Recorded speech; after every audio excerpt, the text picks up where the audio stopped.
ચાલો આજે એક એવી વાર્તા પર નજર કરીએ જે ખરેખર વિચારવા જેવી છે. આ વાર્તા છે બે મિત્રોની અને એ બતાવે છે કે કેવી રીતે જીવનની નાની નાની પસંદગીઓ બે લોકોને બિલકુલ અલગ અલગ રસ્તા પર લઈ જઈ શકે છે. તો વાર્તાના હીરો છે બે મિત્રો, બાળપણના ભાઈબંધ. એક આવે છે ખૂબ પૈસાદાર ઘરમાંથી, એટલે ખર્ચ કરવામાં પાછું વળીને જુએ જ નહીં. જ્યારે બીજો એકદમ સાધારણ પણ સંસ્કારી પરિવારનો છે, જે દરેક રૂપિયો વિચારીને વાપરે છે.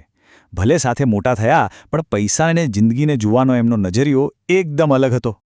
તો ચાલો પહેલા એ જોઈએ કે આ બે મિત્રો જેમણે સાથે શરૂઆત કરી એમના રસ્તા કેમ અને ક્યારે અલગ પડ્યા.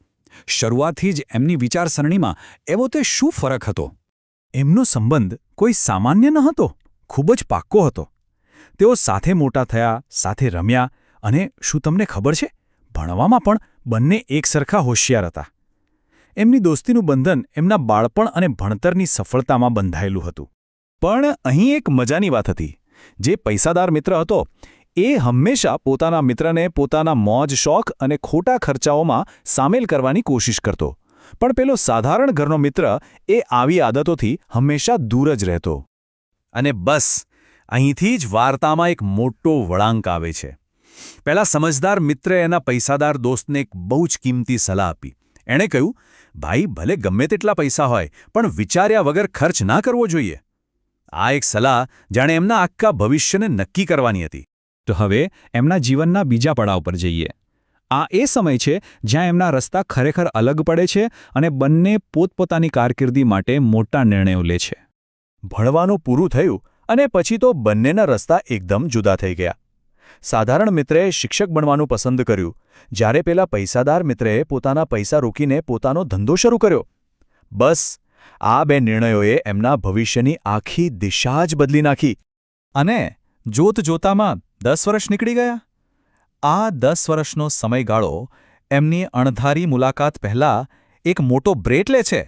હવે જે વિભાગ આવે છે એ છે 10 વર્ષ પછીનું સત્ય.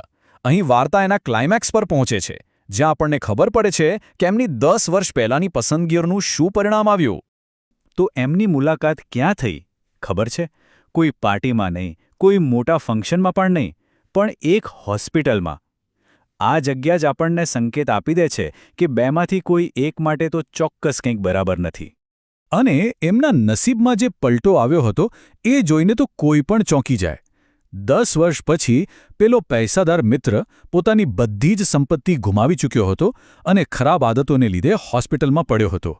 બીજી બાજુ એનો સાધારણ મિત્ર હવે એક શાળાનો પ્રિન્સિપલ બનીને પોતાના પરિવાર સાથે ખૂબ જ સુખી જિંદગી જીવી રહ્યો હતો. અને પછી વાર્તાનો સૌથી ભાવુક અને કદાચ સૌથી મહત્વનો ભાગ આવે છે. પૈસાદાર મિત્ર રડતા રડતા કબૂલે છે, દોસ્ત, જો મેં ત્યારે તારી વાત માની લીધી હોત તો આજે મારી આ હાલત ના હોત. આ એક વાક્યમાં કેટલો બધો પછતાવો છુપાયેલો છે. એણે પોતે જ સ્વીકાર્યું કે એના આ હાલ પાછળનું કારણ શું હતું. કોઈ બીજું નહીં, પણ એની ખોટા અને બિનજરૂરી ખર્ચ કરવાની આદત જ એને આ હાલતમાં લાવીને ઊભો કરી દીધો હતો. તો આખી વાર્તામાંથી શીખવા જેવું શું છે? ચાલો હવે આ વાર્તાના અંતિમ બોધ અને બે મિત્રો વચ્ચેના સંબંધના સમાપનને સમજીએ. અને અહીં આપણને સાચી મિત્રતાનો અર્થ સમજાય છે. સફળ મિત્રએ એક પણ વાર જૂની વાત યાદ કરાવ્યા વગર પોતાના દુઃખી મિત્રને મદદ કરી. એણે દયા બતાવી, જેટલી થઈ શકે એટલી આર્થિક મદદ કરી અને નવેસરથી જિંદગી શરૂ કરવા માટે હિંમત પણ આપી. એટલે કે આ વાર્તાનો સાર એકદમ સીધો છે. સાચી મિત્રતા એટલે શું? સાચી મિત્રતા એટલે જ્યારે જરૂર હોય ત્યારે કડવી પણ સાચી સલાહ આપવાની હિંમત, અને જ્યારે મિત્ર પડી જાય ત્યારે કોઈપણ શરત વગર એનો હાથ પકડવો. અને અંતે આ વાર્તા આપણને એક સવાલ પૂછતી જાય છે, ખરેખર સાચી સંપત્તિ શું છે? શું એ ફક્ત પૈસા છે કે પછી જીવનમાં લીધેલા સાચા નિર્ણયો છે? આ સવાલ પર વિચારવા જેવું છે, ખરું ને?